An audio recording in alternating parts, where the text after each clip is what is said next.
I'm going to record again. I did check my video last night though, and I can assure you, even when I'm recording, like you can't see the top of this, so you can't see anyone else's screen. So please feel free to leave your screen on.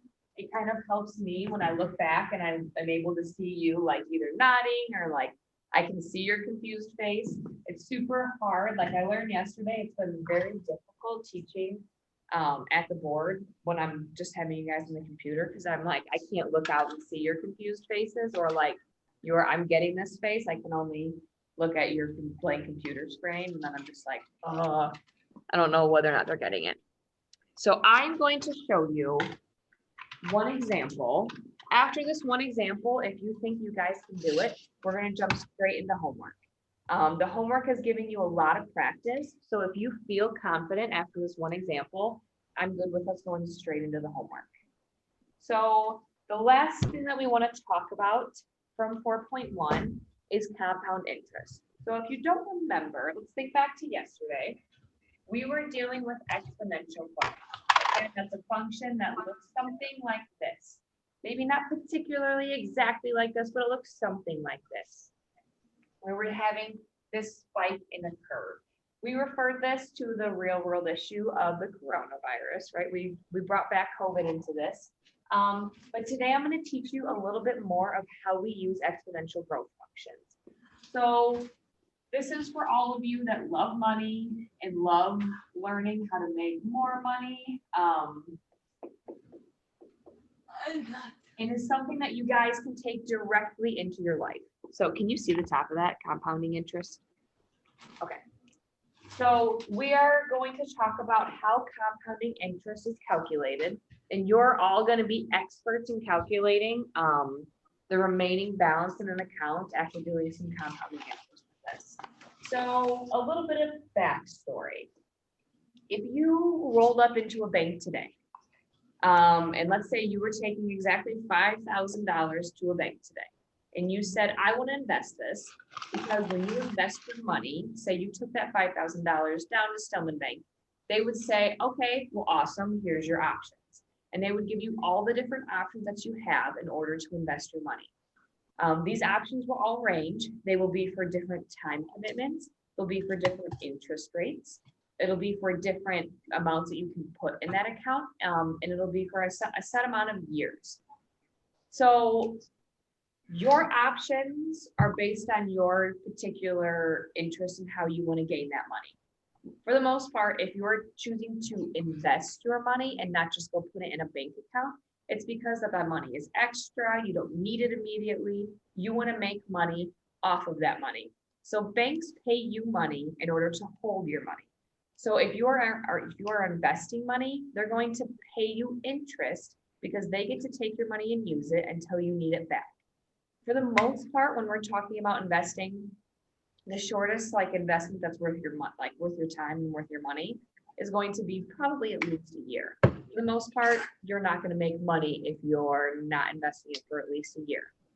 Okay, so the specific equation with this looks a little bit like yesterday. This is going to be A equals P times 1 plus, let me make sure I get this right, R over N to the N T.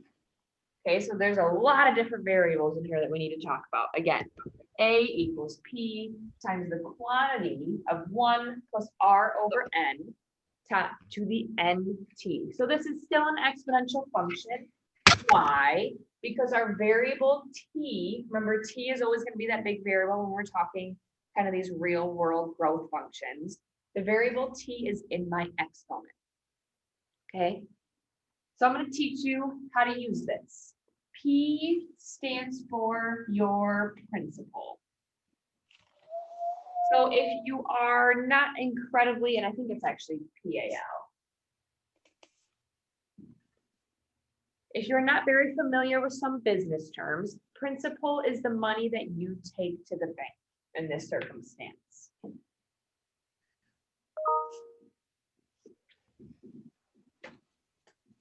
So specifically, this will be the money that you are investing into the bank today.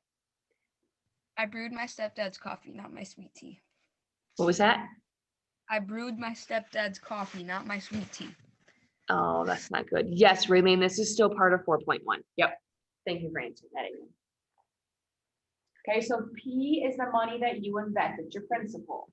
R is again going to be your interest rate. It's generally written a percentage, or it is not generally, it absolutely is written a percentage. And what do you remember from yesterday about this percentage? We always have to change it to a. Anybody? In order to use this, yes, we change it to a decimal. So make sure you convert this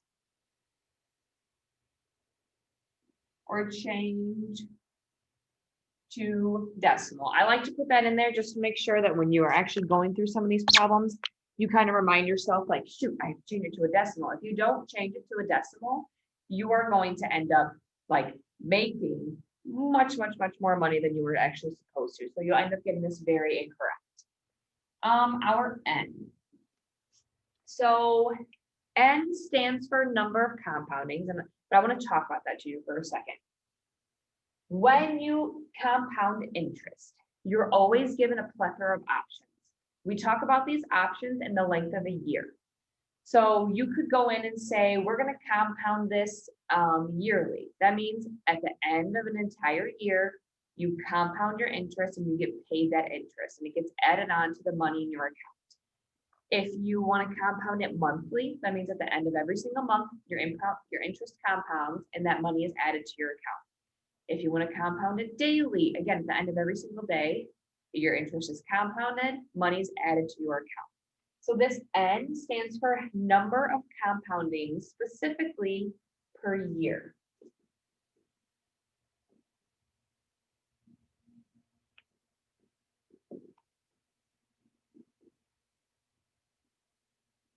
And I say specifically per year because let's say, for example, we compound it annually.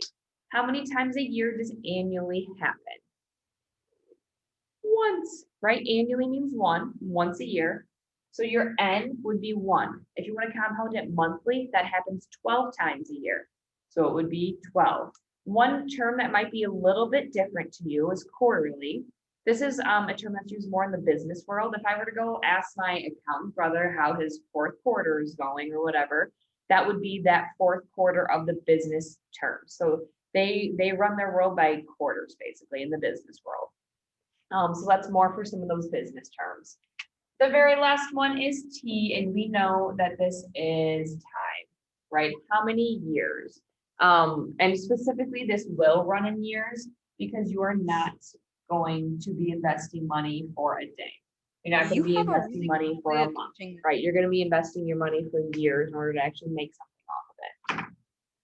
All right, are you guys ready to do a problem? Do you have any questions over any? You guys have you have a really cool way of teaching this. What's that? I feel like you teach this well. Thank you. I think it's interesting. I think it's good for you guys to learn about it. This is one of those things that, like, famous question, when am I going to use this? I promise you this is something that I used before I actually taught it.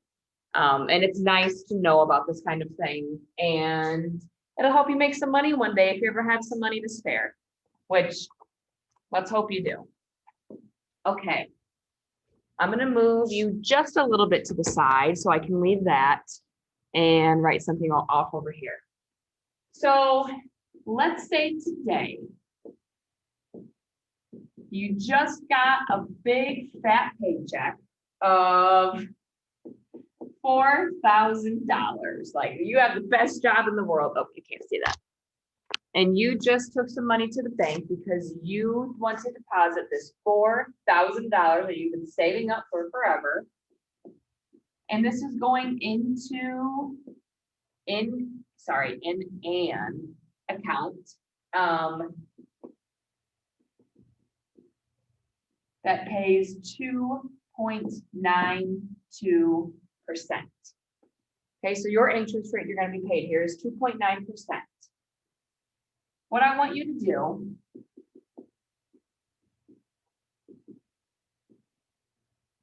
is find the balance.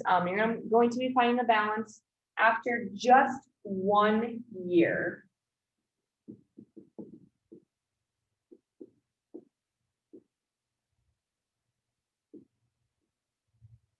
Where interest is compounded. What do we want to compound? Let's compound. Let's go ahead and compound quarterly.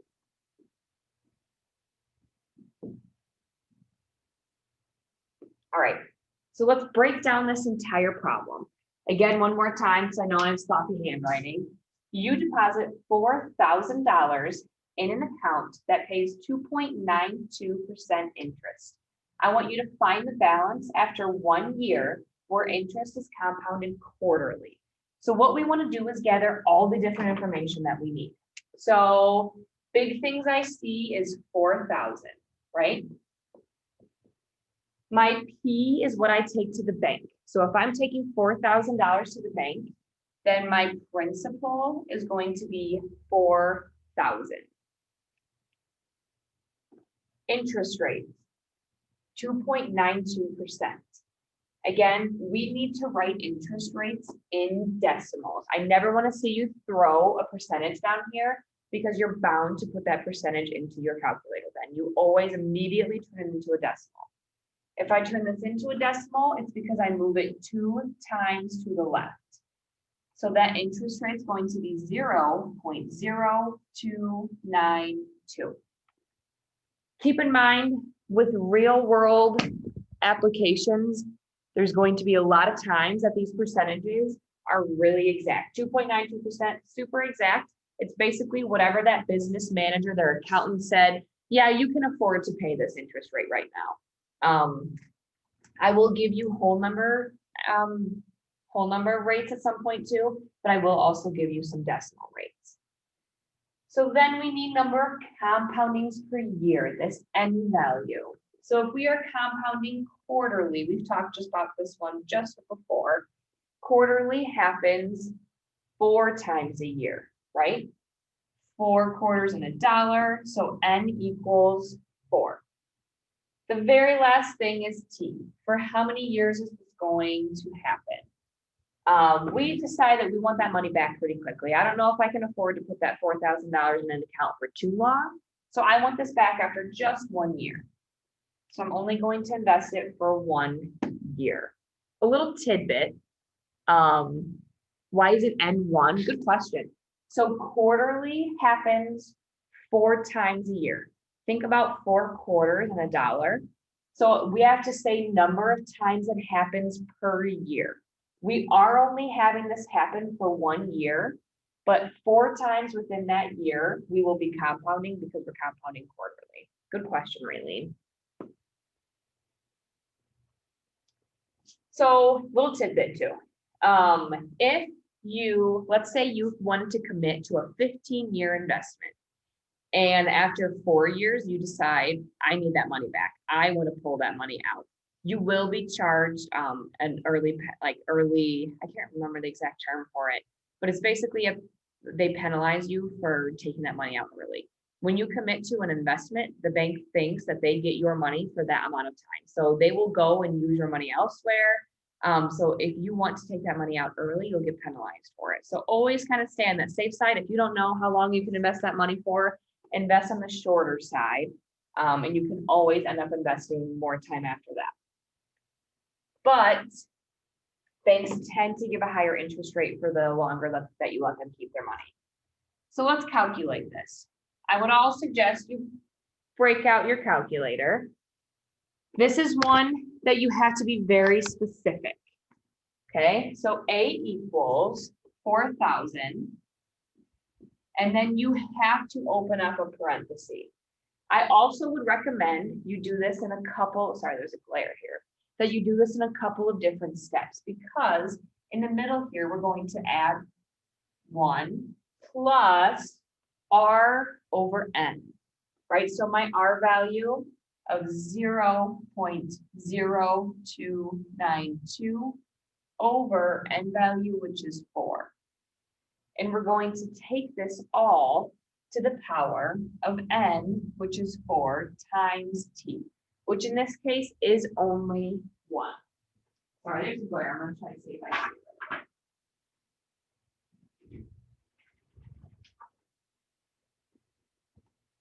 Okay, I think I got it. Miss So the Norman, I have a reason it's question. just really difficult to put in the calculator is because you have this multiplication going on, but you're adding this number to a fraction and taking it to the power of multiplication. So if it were me, I would break this up into a couple of different steps. So the first thing I would do is figure out what's happening in the middle here. I would wait and do that one first and say, okay, let's break this down. It's still 4,000, but I want to say, well, what is 1 plus my rate divided by my compounding? So you would go ahead, divide the 0.0292 by 4. You should be getting a really small decimal with that. I don't know how well you can see my calculator. That didn't work. But what is that? 0.0073. Then you add 1 to it.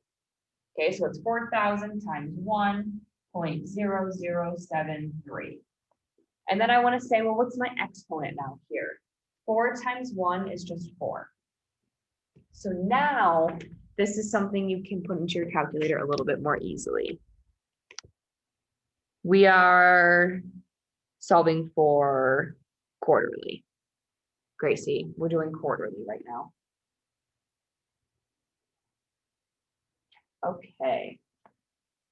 So 4,000 times 1.0073 to the 4th power.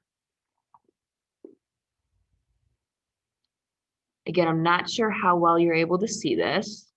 Probably not even at all. Nope, you can't see that at all. So it is 4, I'll put this answer right here. 4,118. And we're going to round down 8 cents. 4,118 and 8 cents is what you will be making here. All right, fire away any of your questions. Anything at all.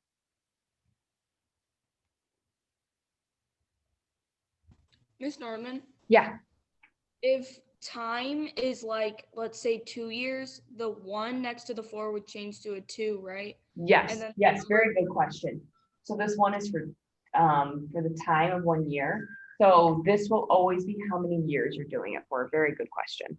Okay, so then if that was like a 2, you would have that at 8. So then the number in the parentheses would be like to the x, like, you know what I'm trying to say? Sure, yeah. To the exponent of 8 is what would be here. Yeah. Good question.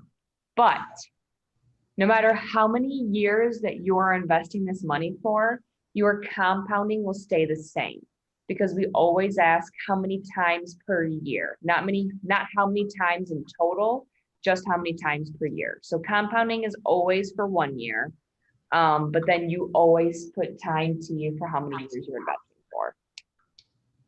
Okay. Great questions, guys.